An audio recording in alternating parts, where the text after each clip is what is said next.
Welcome to our series on the fascinating history of the Ottoman Empire.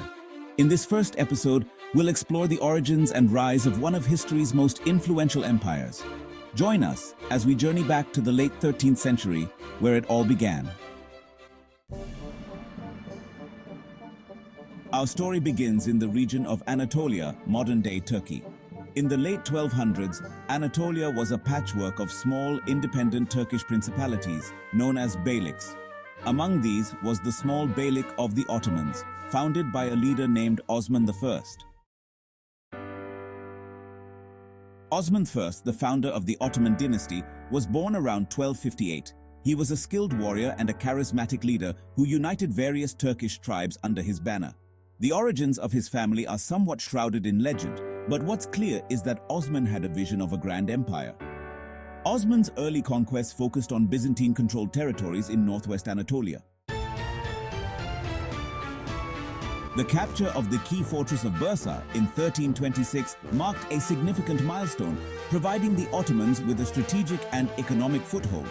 Bursa was rich in resources and became a vital center for trade and culture. Bursa became the first capital of the Ottoman Empire, and it was here that Osman's successors continued his legacy.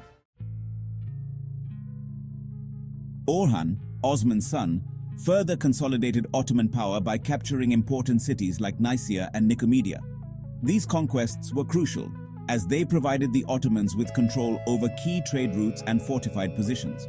Orhan also established the Janissary Corps, an elite military unit that would become a cornerstone of Ottoman military might. The Janissaries were initially composed of Christian youths, conscripted through the Devshirme system. This system was a form of levy, where young boys were taken from their families, converted to Islam, and rigorously trained as soldiers loyal to the Sultan. The Janissaries were more than just soldiers.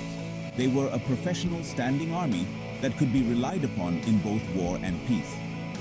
This innovation gave the Ottomans a significant advantage over their rivals, whose armies were often made up of feudal levies that lacked cohesion and professional training. Murad I, who ascended to the throne in 1362, shifted the Ottoman focus towards the Balkans. His reign was marked by significant military campaigns and administrative reforms. Murad I's strategic vision included the establishment of a centralized bureaucracy and a more organized tax system, which strengthened the empire's economic foundation. His military prowess was demonstrated at the Battle of Maritsa in 1371 and the Battle of Kosovo in 1389. The Battle of Kosovo was particularly significant. Although it was a Pyrrhic victory with heavy losses on both sides, it marked a turning point.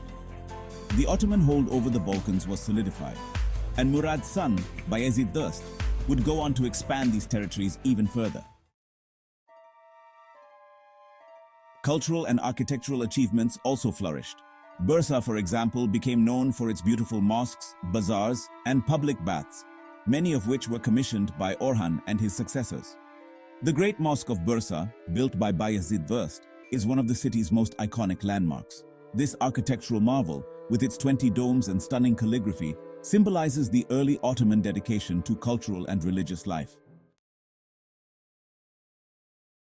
In our next episode, we'll delve into the conquest of Constantinople by Mehmed the Conqueror, an event that changed the course of history. Don't forget to subscribe and hit the notification bell to stay updated on our latest videos. Thank you for watching.